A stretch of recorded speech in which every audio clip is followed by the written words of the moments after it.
Tiene la palabra la senadora Constanza Moreira. Presidente. Bueno, este es el sexto proyecto que se presenta desde 1985 hasta ahora. Y esta es efectivamente, y a eso me voy a referir después, la tercera Cámara, no la segunda Cámara. Y yo diría que este es el fin de un periplo excepcionalmente largo.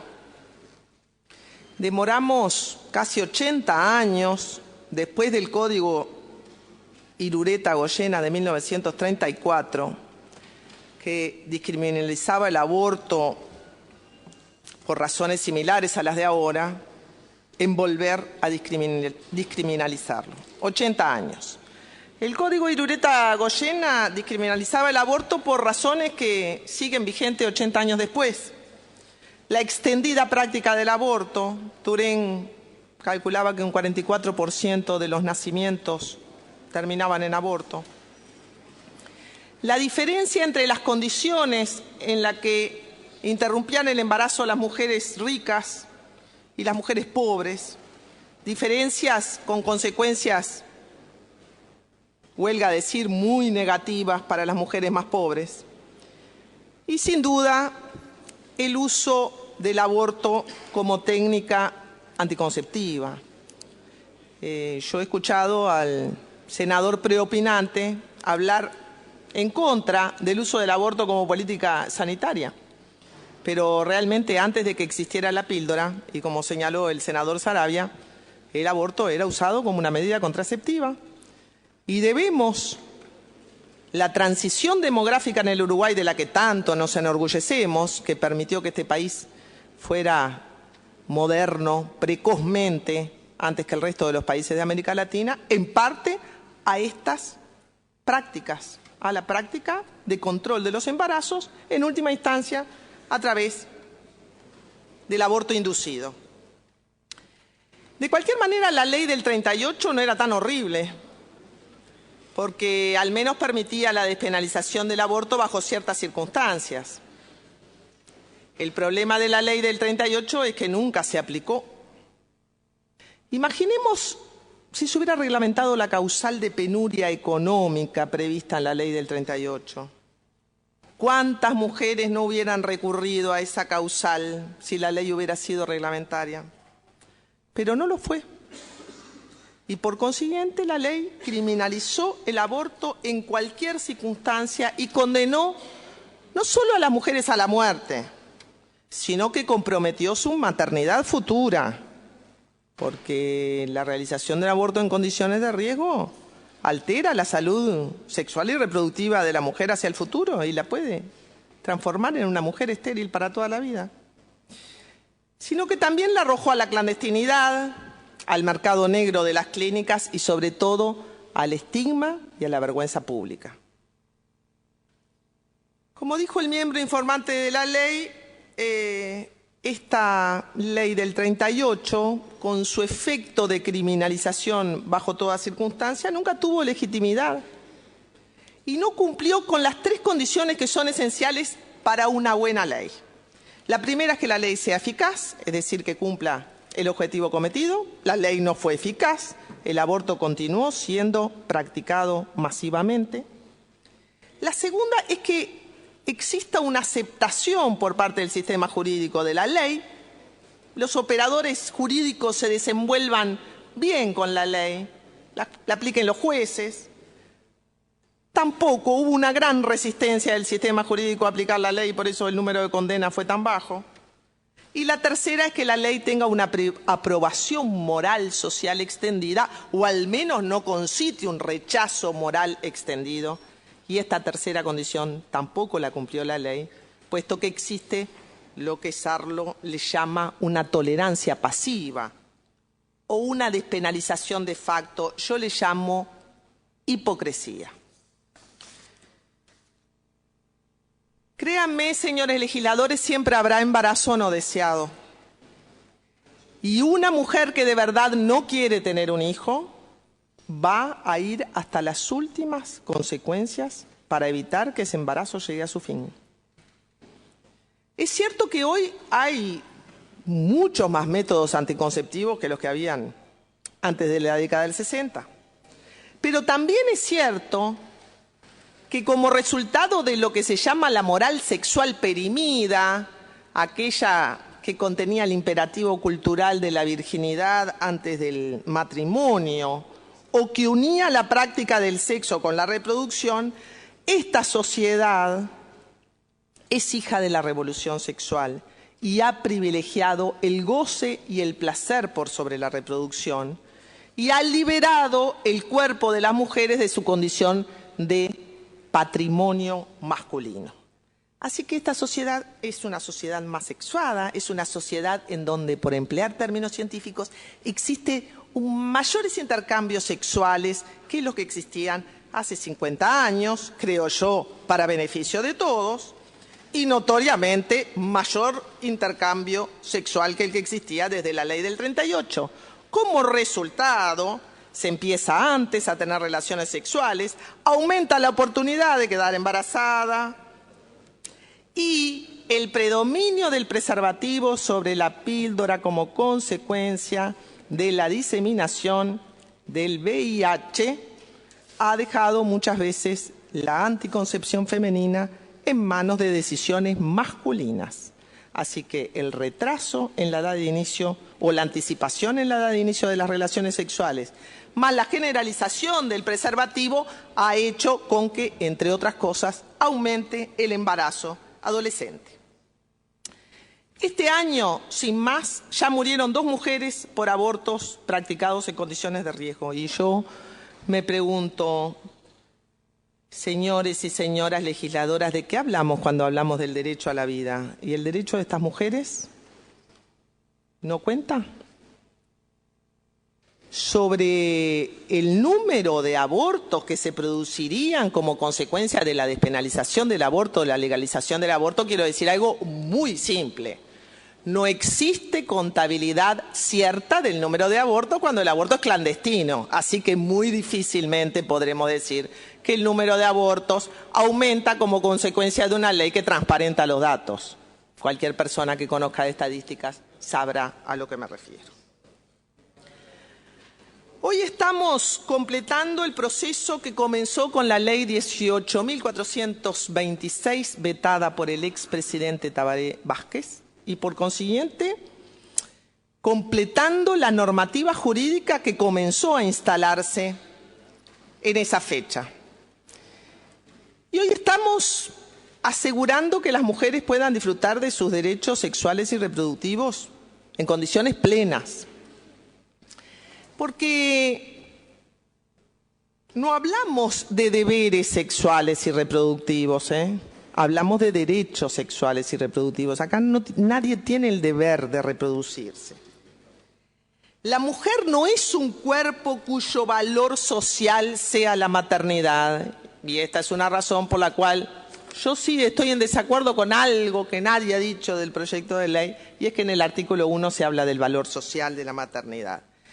La mujer no es puro cuerpo, también tiene un alma. Y como tiene un alma, tiene una voluntad. Y es agente libre de su destino. La mujer es un agente moral. Aquello que Amartya Sen reclamaba que fuéramos todos los seres humanos. Agentes morales y no depositarios de intenciones sociales o instrumentos de reproducción de la especie. Este proyecto recoge similitudes y diferencias con el proyecto anterior. Y yo quiero decir que esta es la tercera Cámara. Esta es una modificación del proyecto que viene del Senado. La principal similitud se refiere a los objetivos del proyecto, a las condiciones establecidas y a las políticas que resultarían de la aprobación de la ley. El objetivo del proyecto, al igual que el anterior, es despenalizar el aborto dentro de las 12 primeras semanas de la concepción. La condición de este proyecto y del anterior, es decir, del aprobado en esta Cámara, es que sea por la sola voluntad de la mujer.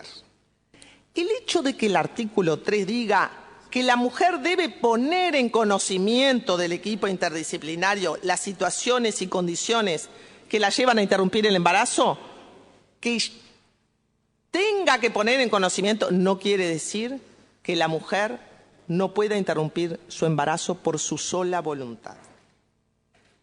Objetivo: despenalizar el aborto. Condición: la sola voluntad de la mujer. Todo esto repite el proyecto aprobado en el Senado.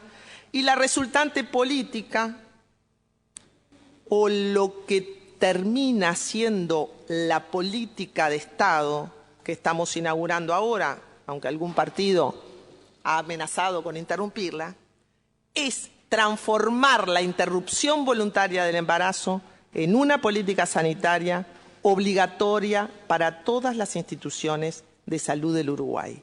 Sin esta tercera condición, señor presidente, el objetivo de penalizar el aborto y la condición de que sea por la sola voluntad de la mujer no nos darían un proyecto completo, porque dejaríamos a las mujeres en manos del mercado.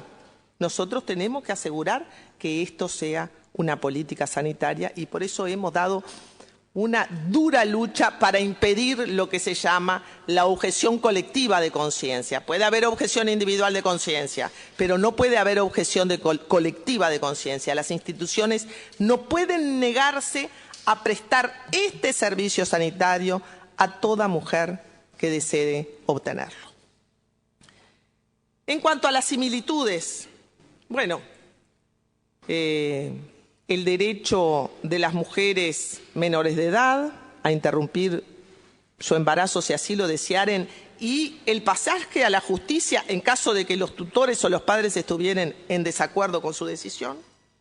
El derecho de las mujeres declaradas incapaces pero cuya incapacidad no obste para que sean madres. La objeción de conciencia de los médicos o el alcance nacional del proyecto que estipula condiciones de residencia en el país para que la mujer pueda recurrir a las instituciones de salud. ¿Cuál es la diferencia? Bueno, el primer producto de la negociación que tuvimos que realizar es sacar la palabra derecho y transformarla en una potestad. Y en una potestad, es decir, las mujeres podrán interrumpir voluntariamente su embarazo dentro de ciertas circunstancias y requisitos. Ahora, yo quiero decir, y sobre todo para las críticas muy duras que ha recibido este proyecto por parte de integrantes del movimiento feminista, mis amigas, huelga decir, que el proyecto del Senado no suspendía el delito fuera de los plazos y condiciones establecidos en la ley. De hecho, el artículo 325 declaraba que mantenía el delito, pero con penas alternativas a la privación de libertad. Es decir, que nosotros no partimos de un proyecto anterior en el cual eliminábamos el delito a otro proyecto posterior en el cual mantenemos el delito, pero declaramos las penas inaplicables. No. Es cierto que en este proyecto mantenemos el delito, pero declaramos las penas inaplicables y además es verdad que por la vía de los hechos le damos el derecho a la mujer dentro de las 12 primeras semanas, pero el proyecto del Senado no era tan distinto en este sentido. En segundo lugar, sobre los equipos interdisciplinarios y para quienes consideran este proyecto una rebaja intolerable. Yo quiero decir que nosotros queremos que las mujeres vayan a los servicios de salud. Queremos evitar y eliminar el embarazo en condiciones de riesgo. Justamente queremos desarrollar una política sanitaria sobre esto. Queremos salir de la informalidad del mercado negro del aborto clandestino a una política integral de Estado que incluya la prevención, la contracepción y la interrupción voluntaria del embarazo. Y esto es lo que más va a costar, incluyendo no solo la reglamentación, sino el conocimiento de las mujeres sobre el derecho que hoy votaremos y su efectivo cumplimiento. Yo creo que este proyecto da un mensaje claro y voy a usar antiguas palabras de Auguste Turén y recompone la trama moral liberal de la sociedad uruguaya, extirpando lo que Turén le llamó un remiendo católico. Pero voy a defender a una parte de la Iglesia Católica en el día de hoy, voy a defender a mis amigas y colegas de Católicas por el Derecho a Decidir y voy a defender a Pérez Aguirre y me voy a referir a Perico, que en la condición femenina habla de lo que está en juego aquí.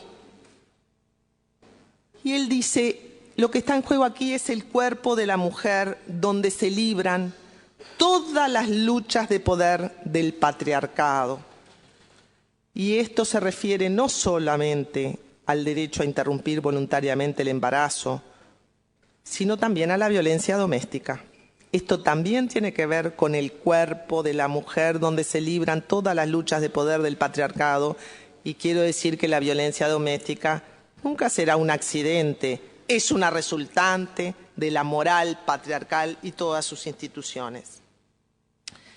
Yo creo que con este proyecto no solo recomponemos la trama moral de la sociedad, sino que recomponemos el Estado de Derecho. Y vuelvo a mi vieja argumentación de cuando esta fue la primera Cámara, y es decir que los derechos naturales son dos: el derecho a la vida y el derecho a la libertad. No existe en la teoría de los derechos naturales separación entre el derecho a la vida y el derecho a la libertad. No sé cuándo el derecho a la vida se transformó en un derecho pasible de ser asumido por personas que no son personas jurídicas como los embriones. Se contrapone al derecho de las mujeres en un contexto en que el derecho a la libertad desaparece o se transforma en una suerte de derecho subsidiario del derecho a la vida. ¿No fue este el espíritu de quienes construyeron la teoría de los derechos naturales? Nuestros derechos humanos son herederos de la teoría de los derechos naturales. Ni fue este el espíritu de los naturalistas cuando crearon esta teoría. El derecho a la vida es inseparable del derecho de la libertad. ¿Por qué? Por una razón muy simple que los naturalistas sabían en aquella época. Y era que si el derecho a la vida se separaba de los derechos naturales, no podíamos condenar la esclavitud. Porque en la esclavitud los esclavos tenían derecho a la vida, pero no a la libertad. Ellos lo sabían y como iban contra la esclavitud, que fue la institución más permanente y durable que tuvo el planeta Tierra y la raza humana, necesitaban que el derecho a la libertad fuera inseparable del derecho a la vida. Así que, señor presidente, yo tengo una peculiar lectura del artículo 7 de la Constitución de la República, que dice: los habitantes de la República tienen derecho a ser protegidos en el goce de su vida, honor, libertad, seguridad, trabajo y propiedad. Y yo leo este artículo de la siguiente manera: las mujeres que viven en la República Oriental del Uruguay tienen derecho a ser protegidas en el goce de sus libertades. La reproducción es un derecho y por consiguiente una libertad. Y quiero referirme también al artículo 44 que dice: el Estado legislará en todas las cuestiones relacionadas con la salud e higiene públicas. El aborto en el Uruguay es un problema público. Quiero decir que para mí lo único que está en juego aquí son los derechos de las mujeres. El embrión no es un sujeto de derecho y por eso la razón de los eximentes. Al embrión no se le pueden imputar méritos ni acciones, no es un agente inteligente, no es capaz de ley ni de ser feliz o desgraciado. Lo que está en juego acá es el derecho y la autonomía de las mujeres. Se me acaba mi tiempo. Quiero decir que esta ley es un primer paso, nada más.